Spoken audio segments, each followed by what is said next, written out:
I have been traveling with a backpack and a camera for almost 10 years. I have slept in basements turned into studios, in attic rooms with slanted ceilings, in glass boxes perched over city squares, and in a long row of Airbnbs that blurred together like a badly edited travel montage.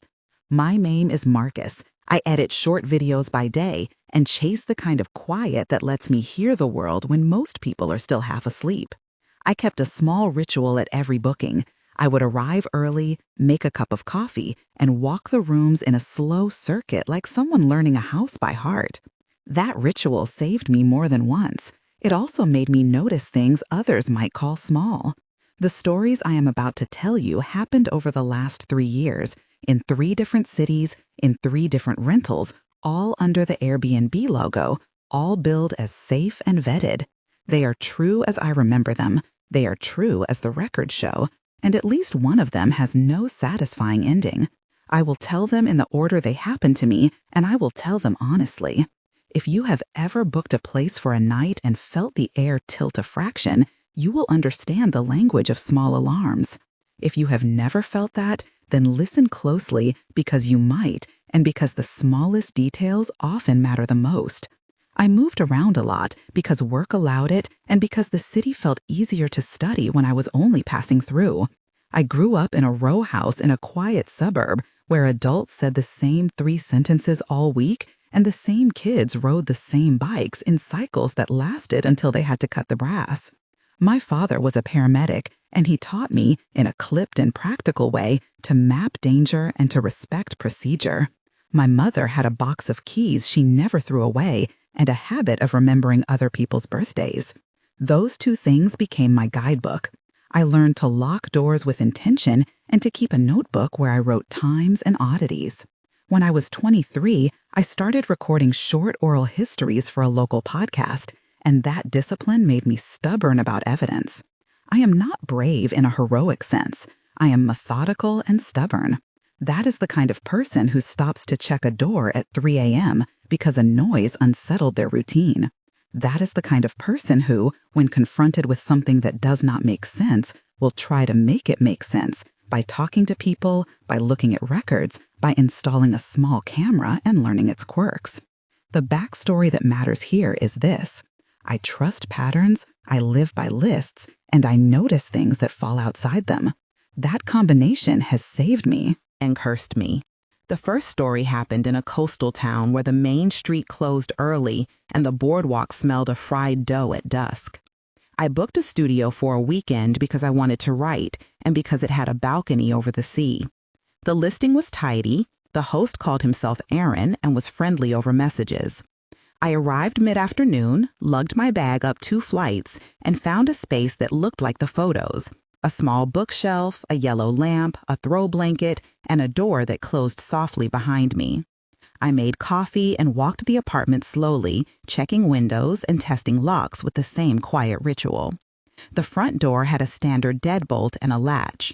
The balcony had a simple slide lock. The bathroom window had a small cracked pane someone had sealed with opaque tape. Nothing screamed out of place.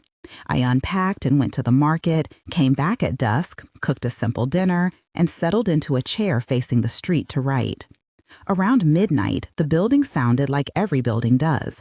Pipes shifting, a neighbor returning late with a suitcase, the intermittent click of distant heels. I wrote until almost 2, and then, because of habit, I tidied the counter and made a note in my notebook about the light bulbs. At 3 a.m., a noise woke me that was like a scrape, followed by a soft click near the entryway. It was a sound that could be anything. It was a sound that I had learned to respect. I went to the door, cupped my hand to the frame, and listened. The air outside smelled faintly of sea salt and oil from a broken street lamp. I whispered the address aloud like a talisman. There was a shadow under the peephole. I opened the deadbolt just a touch and peered through the peephole. Someone was crouched on the landing. He wore a jacket that soaked in the light as a flat black, and he had a cap pulled down. For a moment, my heart went hot, and my training told me to retreat and call. But this is one of those small choices that matters. I spoke into the peephole in a voice that tried to be calm, a voice that would not announce my fear. I said, "Who is there?" He said, "I thought this was my room." His voice was low, ordinary, not urgent. I asked for his name. He hesitated. He said, "Sorry, man, I must have the wrong floor." I asked him to identify the apartment number. He said, "I am sorry, I am so tired, I must have been out drinking." That was all plausible. I could have met any of those answers before and moved on. But something did not fit. The stairs had a buzzer, the building was locked. The host had told me in a message that only registered guests use the elevator key. I told him he was at the wrong place and I kept the door closed. He shuffled then and his shoes scraped the landing as if he was one shoe off, one shoe on. He said, "Sorry again," and for a second a hand banged lightly against the door like someone testing whether it would open for them. I remember how cold the knob felt through the wood and how ridiculous it was that the small details mattered so much. I told him I would call the host. He said, "No need, just go back to bed, man." He tried to unlock my door at 3 a.m. That sentence should be small and clean, but it is not. He did not turn a key in a conventional way. He pressed against the knob a few times, then ran a small, slim object along the latch as if he were scanning for a weak point. He was not practicing a skill for a story. He was probing. I remember clearly the scrape of metal scraping metal and the sound of someone exhaling as if counting. I felt the world narrow to the door. I said, "Stay there," and I turned away to my phone to call the local non-emergency line because the emergency line came with a language that felt too loud for the moment. I typed to Aaron, the host, an urgent message, and then I called. The dispatcher asked for my location and for a description. I said what I could without making myself vulnerable by opening the door. I heard the man on the landing mutter to someone else. I heard footsteps recede and then stop. The dispatcher said officers were 10 minutes away and to keep the door locked. The man came back. He said quietly, "Look, I was at the party across the street. I must have gone the wrong way." He offered a name then, Sean. He called out, "Sean, are you waiting there?" Another voice answered, but softer, a female voice that sounded amused. The sound of two people on the landing shifted the stakes. I told them I had already called the police and that anyone they were with should tell them to go away. There was a pause, and then they walked down the stairs, their footsteps slow. I waited with the deadbolt locked and my hand tight on the knob until the officers arrived. They were calm, professional. They took statements, they checked the landing, they said they would canvass the neighborhood. I slept badly. After that night, I did not feel safe. The host, Aaron, apologized. He said his cousin had run up the wrong stairs, and he offered a partial refund. I accepted the refund because I needed sleep and because I wanted to believe in simple explanations. But I also did the thing my father taught me. I wrote down the time the police were called, the description the officers took, and I looked up the building records. That the unit was owned by a company that used short-term rentals. The police report, when I requested a copy 3 days later, contained an odd line. It said, "Unidentified male and female on landing, no weapons observed." When a report uses the phrase unidentified, the implications are multiple. It could mean the person refused to give identification. It could mean they were known to patrol as suspicious. It could also mean the description was fuzzy, secondhand. The police had officers file the form in a standard way and then attach the incident code that matched a non-violent trespassing call. I held that piece of paper like an object that both relieved me and tightened something inside me. That should have been the end of the story, but it was not. I had a small camera in my bag that I had bought for clips in Twilight time lapses. I am not a skilled photographer, but I respect devices for what they can capture. I installed the camera looking at the front door with a narrow field of view. I left it to record overnight, and I checked the clip the next morning. The camera had a gap. The footage showed a dark figure approach the building at 2:58 a.m., then a sudden gap in the frames starting at 2:59 a.m. and ending at 3:01 a.m., and then the figure reappeared, walking away. The gaps were not a file corruption that the device reported. They were entire intervals missing, as if the camera had chosen not to record. I replayed it, updated the firmware, changed the battery, tried every software trick I could. The camera always failed on that exact interval. The pattern was precise enough to be maddening. I sent the clip to Aaron and to the police. The police replied that their system logged no uploads, but that they would keep me informed. The host thanked me for bringing it to his attention. He said he had no idea why the camera would fail for exactly 2 minutes and then resume. He offered me another stay with a discount. I declined. At about the 1/3 mark in this narrative, I need to ask you to slow down with me for a second. If you were in my place in any of these stories, what would your first instinct be? Would you call the police? Would you pack your things and leave? Would you confront the person at the door? I know many people would say, call someone, find the host, leave immediately. Those are valid reactions. But I also know people who say, get evidence first, because if you want to do anything that matters later, you need to prove what happened. So tell me in the comments one word that captures your first instinct, and then one sentence to explain why.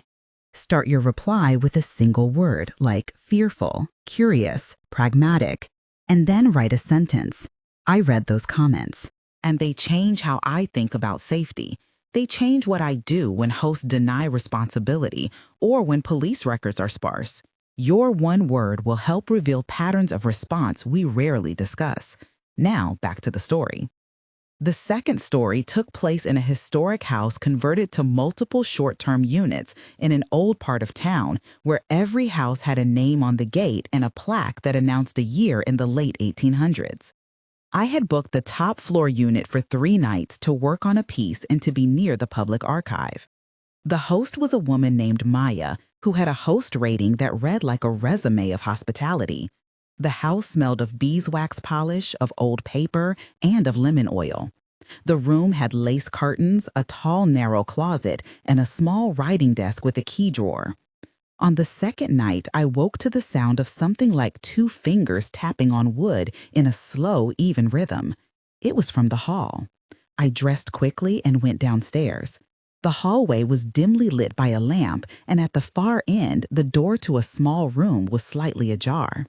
Inside that room sat an old rocking chair, very ordinary, except that it was slowly rocking as if someone had just stood and left. My first thought was that a cleaning staff had come in. My second thought was that the chair was on a small rug that made it return to center and that the rocking was a trick of balance. Maya stood at the bottom of the stairs when I turned the corner. She looked surprised to see me. I asked her if anyone had gone in to straighten anything. She said no and smiled in the way a host smiles when they do not want more trouble. I asked if the house had been used recently for anything like a book club or meeting. She said there were no events scheduled. The rhythmic tapping began again, but from the back of the house, a sound I felt in my ribs more than heard. Maya offered me tea and said maybe the old house settles. I accepted the tea, but watched the air like a man watching a glass of water for a hint of movement. I am going to be precise about this because detail is the only defense against incredulity. The tapping repeated exactly 7 times, paused, and then a softer 4 taps came in reply from the attic hatch. The combination sounded deliberate. I remember tasting the lemon in the tea and how small that taste was next to the pattern of knocks. I asked Maya if the attic had been sealed. She said it had always been sealed, but that sometimes the mice made noises. I listened for mice then and felt childish for doing so. I asked to see the attic panel. She hesitated and then said, "No, not tonight. The tenant above sleeps." I felt a small anger that grew into a curiosity I could not let go of. I left the tea and I went into the kitchen to make a small note in my book. When I came back, there was a note on the desk in my handwriting that read, "Do not open attic." I had not written it. My pen lay where I had left it, uncapped. The handwriting matched mine enough to be unsettling. I remember looking at the pen, the paper, and then at the hallway and thinking of the rocking chair. I told myself 1,000 ordinary things that evening, and then I could not sleep, because sleep requires faith that the world will not change while you are not watching. I left a small camera hidden that night above the door to the attic. The footage, when I reviewed it, showed a shadow crossing the corner where the ladder to the attic would be, and then nothing for several minutes, and then the shadow receded. The timestamp was odd. It recorded at 2:49 a.m. and then glitched until 3:02 a.m.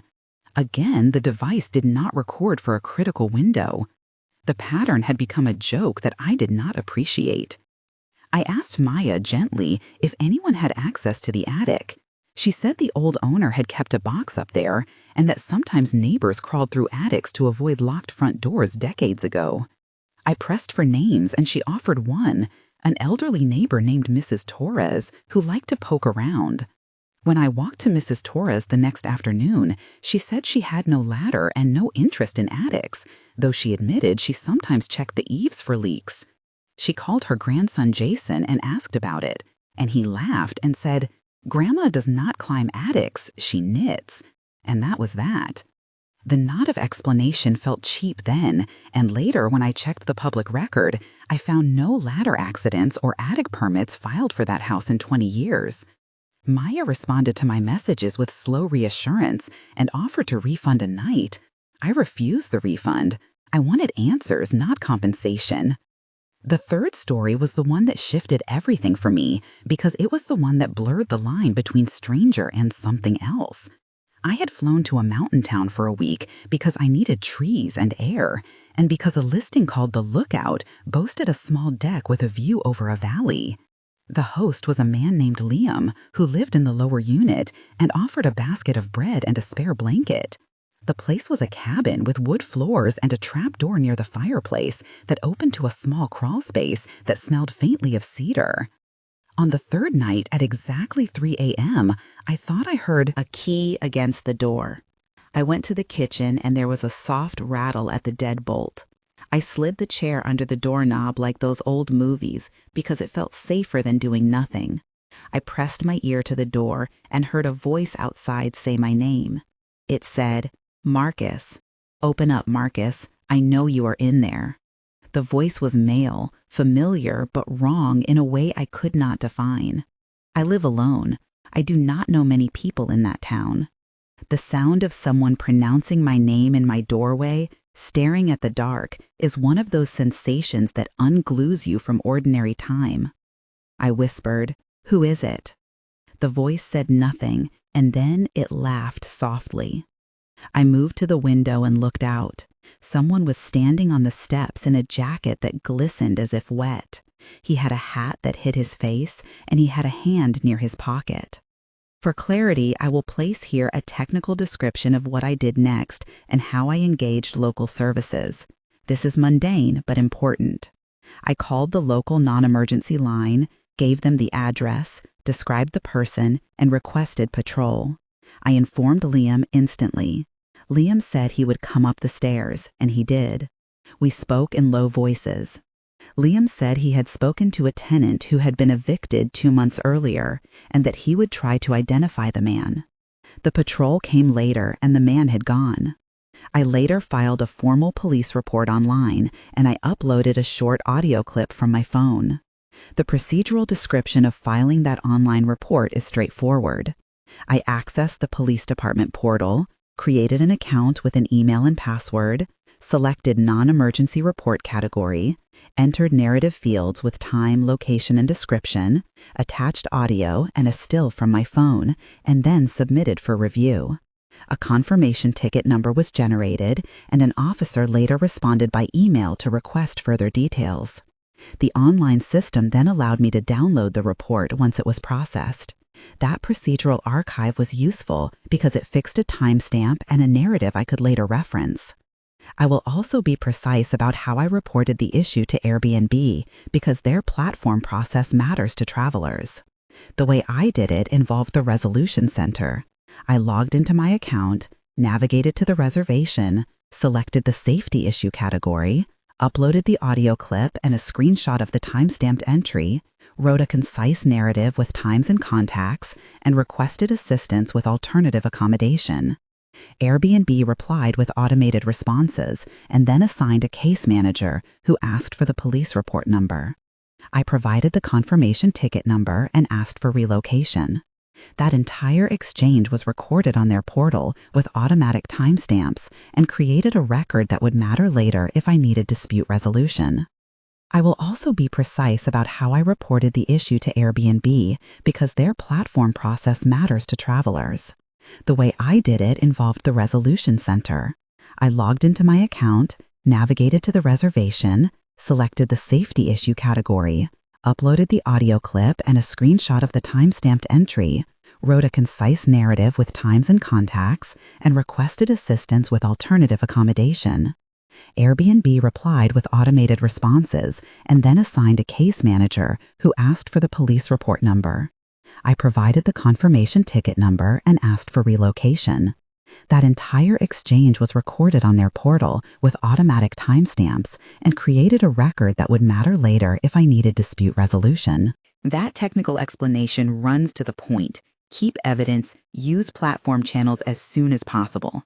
These steps are tedious, but they create a paper trail that keeps your story anchored to facts. In all three of these stories, there are moments I can read back and identify as the precise pivots where things could have stopped or could have escalated.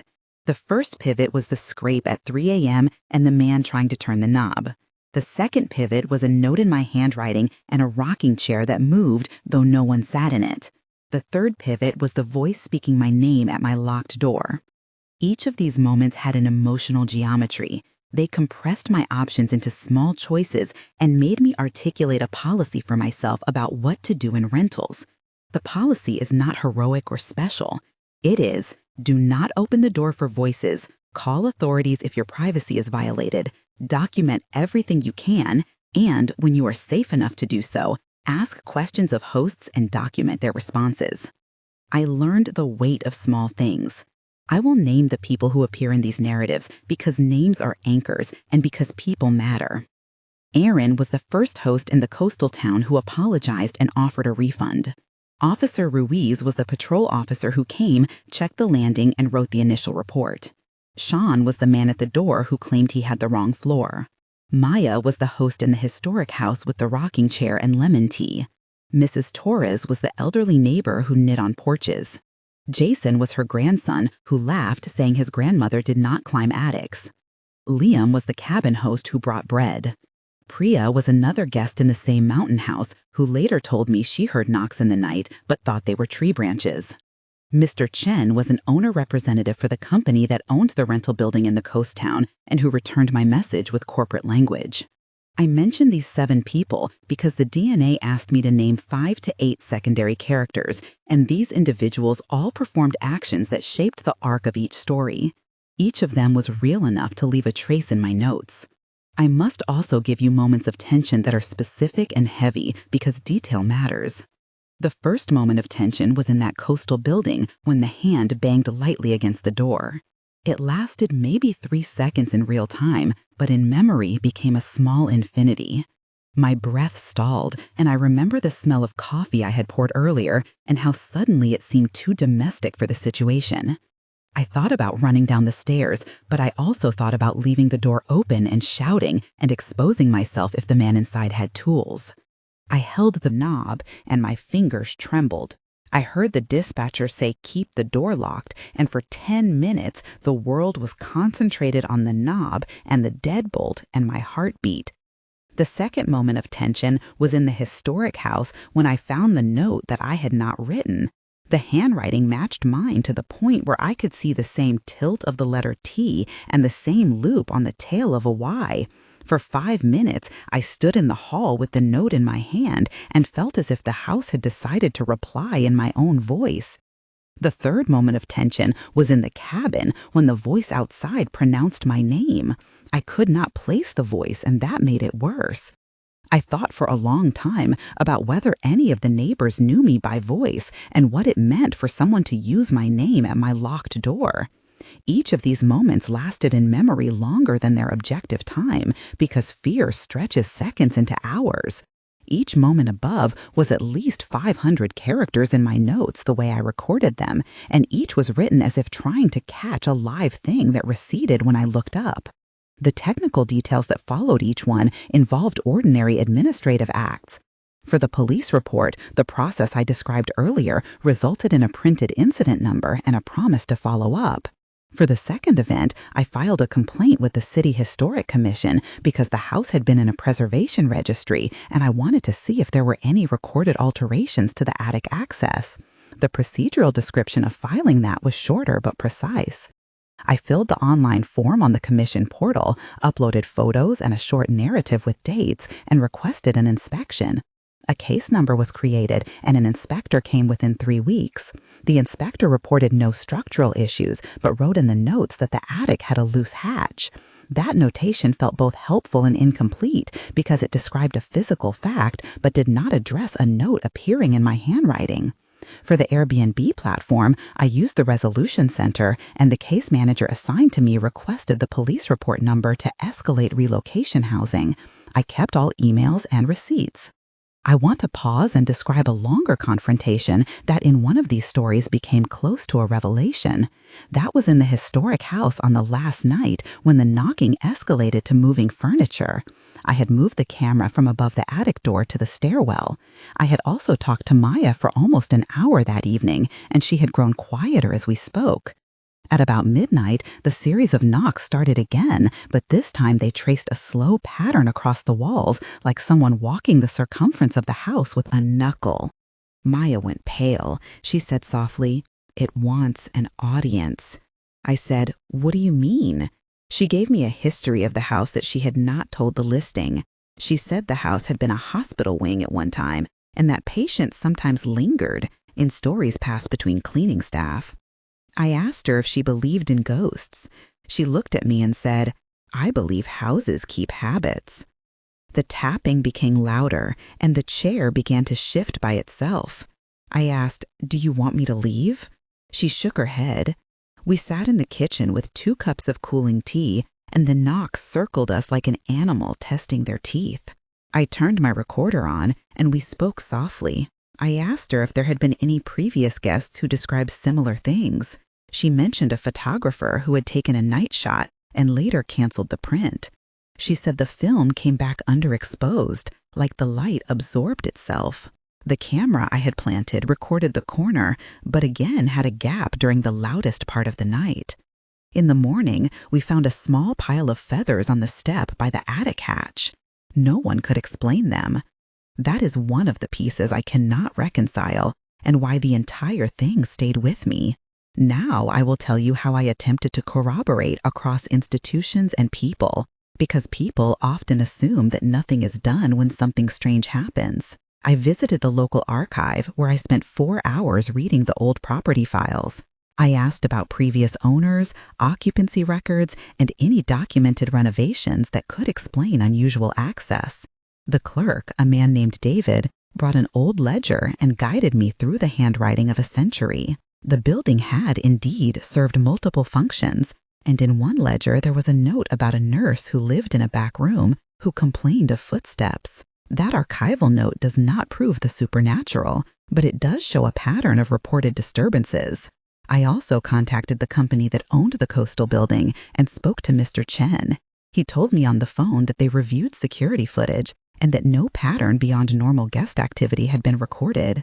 I asked for access to the footage for the corridor, and he said the system overwrote footage after 30 days for storage reasons. I asked him how many other complaints they had, and he read me a number that implied there had been a few reports over the last 6 months, and then he said the data was private. I asked for the list of dates. He refused. The friction of corporate language against my small camera footage felt like a current trying to pull me under. There were legal pieces, too. I filed a Freedom of Information request for the police logs in the coastal town to see if other similar calls had been made and to see if there was a pattern across addresses. The FOI request was accepted, and the records provided a list of calls for service with times and address ranges. Most entries were mundane. Some matched my night. Some had no clear explanation. The FOIA produced numbers that suggested a few clusters in months where tourism spikes. When I cross-referenced those clusters with the platform complaint records, a rough pattern emerged. Not a smoking gun, but a rhythm. When you combine the mundane with the odd, you sometimes can see a pattern of behavior that suggests a person or group is exploiting gaps in security, like template vulnerabilities in locks, camera blind spots, and locker policies. That is a plausible threat for 2 of the incidents. What is harder to explain is why devices fail in identical 2-minute intervals, and why handwriting shows up matching my own in the quiet of the night. I want to highlight 3 critical tension moments again with more focus because they are core to the emotional truth of these stories. The first moment is the one in the coastal building when I heard the scrape at the door and then a hand tested the knob. The sound of metal against metal in an otherwise domestic hallway is the kind of thing that awakens every caution in you. I remember the sensation of time compressing into a single breath and the way I cataloged the options: lock door, call police, message host, do not open. I did all those things, but the memory lives as if someone could have pushed at the wrong second and changed everything. The second critical moment is the note in my own handwriting in the historic house, a small object that raises impossible questions about privacy and about identity, dissolves the comfort of place. The third critical moment is the voice outside the cabin calling my name, and the feeling that someone had mapped my schedule enough to appear at the exact hour my mind turned slack. Each of these moments changed the way I booked places after that. I started to prefer units with keyed deadbolts, no shared entryways, and hosts who responded within minutes. I must include here a small technical passage about camera placement and evidence preservation because these things matter if you want to follow a similar path. When I set up cameras, I always use 2 devices: one visible camera to catch obvious movement and one hidden device to capture small anomalies. I set the visible camera at eye level, pointing at the entry, and set it to continuous loop with maximum bit rate. The hidden camera I place higher with a narrow focal length and set it to record on motion detection. After any incident, I immediately remove the memory card and make 2 copies of the data, one on my laptop and one on a portable hard drive. I do not trust cloud uploading because some systems compress or overwrite. I then label the files with date and timestamps and note the device ID in a notebook. This is tedious but critical. It prevents accidental loss or editing that could be used to discredit legitimate reports. That technical method is not exotic. It is a basic chain of custody for a traveler with a camera. After these incidents, I changed my behavior. I canceled reservations where hosts were slow to respond. I made myself known in buildings by introducing myself to neighbors. I asked hosts before I arrived whether there was a history of odd calls. Some laughed and said, "You worry too much." Some told true small stories about noises that made them uneasy and then shrugged. A handful of hosts were helpful and shared keys with neighbors and contacts. I made friends with a few people who took the discomfort seriously and who shared their own small archives of odd occurrences. Priya, the other guest in the mountain cabin, wrote me a long message weeks later describing dreams she had had after staying there that included the smell of cedar and a voice that called her by a childhood nickname. She asked if I had shared anything with anyone else. I said I had filed reports and reached out to owners. She said she felt safer telling someone. That sharing created a small network.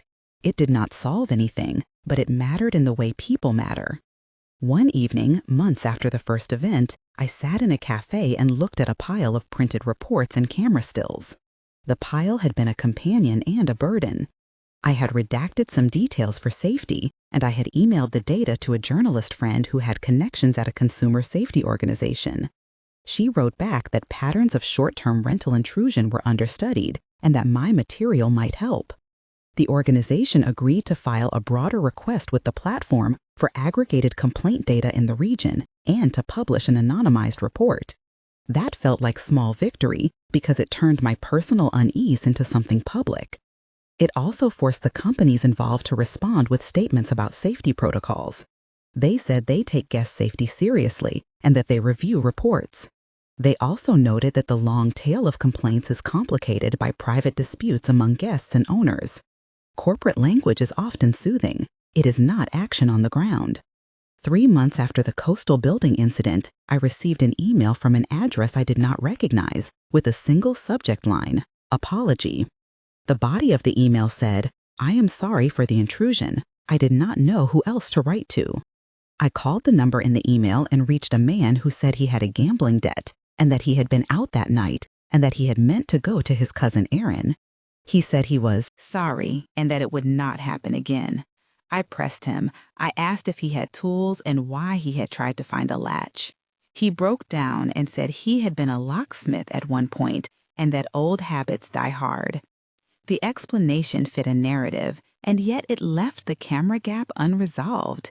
He did not know why the camera stopped recording for 2 minutes. It is possible there was a technical interference. It is possible the timeline was coincidental. I had to accept that messy mix of answer and doubt because life does not always give tidy closures. 6 months after the historic house episode, an inspector sent a short report noting that the attic hatch was improperly sealed and recommended repairs. The inspector also photographed a small nesting of feathers in the rafters. The feathers were identified as belonging to a crow by a local birdwatcher.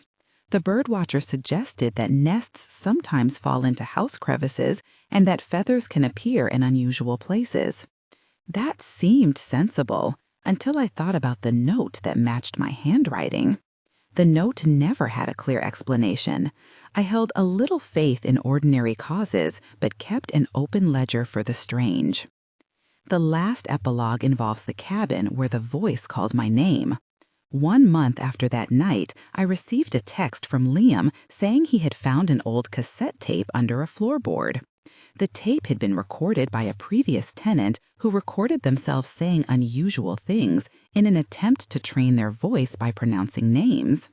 The tape included a clip where someone said my name in a low voice, but the quality made it hard to tell if it was the same voice at my door. 3 months after, Liam told me another guest had reported a shadow at the window. 6 months after, the town council installed a motion light at the bottom of the cabin stairs after multiple complaints of trespassing. These are small changes, but they matter in the slow accrual of safety. I want to close with some reflection because after all of this, I had to ask myself why these stories mattered beyond the creep factor they carry. They mattered because they taught me how fragile the assumption of private space is when that space is temporary. They mattered because bureaucracy moves slowly and because platforms mediate relationships between guests and hosts in ways that sometimes obscure responsibility. They mattered because the smallest details are often the key to understanding what happened. A scrape at 3 a.m., a note in my handwriting, a voice that says your name are small things that complicate a life. They matter because they are pieces of ordinary nights that became extraordinary. 1 month after the last event, my routine had changed. I carried a portable door lock, I kept a small lamp by my bed, and I left a salted mug on the counter as if to signal someone that I was awake. I still traveled, but with a different level of attention. 3 months later, I helped a friend who runs a small host collective set a simple protocol for guests that included emergency numbers, camera disclosures, and a simple meeting with neighbors for anyone staying more than a week. The protocol was printed and laminated, and it made me feel slightly less anxious. 6 months later, I was interviewed for a small online piece about traveler safety, and they used one of my stills. People commented, and the comments helped me understand how many others had similar small, unvoiced fears. The accumulation of the tiny acts we took to protect ourselves and each other became a small network of practices that I now share when I speak about safety. I do not pretend to have solved any great mystery. 2 of these incidents have plausible mundane explanations, and one remains stubbornly ambiguous. The camera gaps could be technical faults. The note could have been a prank by a sneaky guest. The voice at the door could have been mimicry. Each of those possibilities is real enough that I cannot rule them out, and that is exactly why the stories linger. They sit in a place between an ordinary explanation and something that refuses to be wholly contained by it.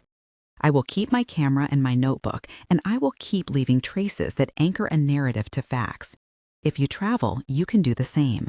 Record the time, save your messages, file reports, and insist that hosts and platforms document their responses. Small acts accumulate into evidence. If you want to hear more of these kinds of stories, or if you have your own Airbnb experience that left you unsettled, please start your comment with one word describing how you would react, and then a sentence explaining why. I read every comment, and I use them to shape follow-ups and investigations. If you want me to return to any of these cases and push further into records or conversations with officials, say so. I will keep pursuing what I can with the evidence one person can gather. For now, I will sleep with a lamp on and with a chair blocking the door, because rituals matter and because the world sometimes requires small, stubborn acts of care. If this account helped you prepare, share it with someone who travels often. If it unsettled you, that is an honest reaction, and it is worth talking about. My last thought as I close is a small question I still ask myself when I pause before a locked door. What will you do when someone rings at 3 a.m.? If you stay safe and keep a light on and keep a record, you might sleep a little easier. If you want more investigations like this and updates when I follow leads, subscribe to the channel and I will bring new documents and recordings when I can.